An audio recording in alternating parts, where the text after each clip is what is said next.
Sumunod ka na sa ating mini baul.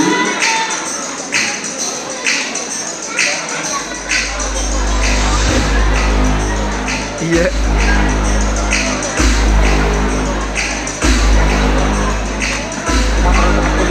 Nakaroon kaya ang question, kaya nahirap po.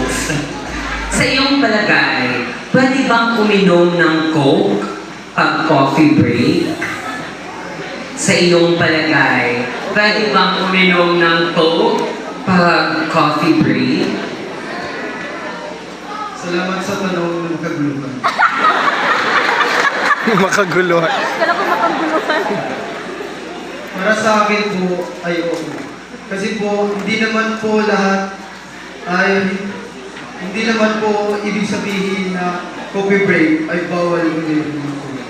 It is a Coke break.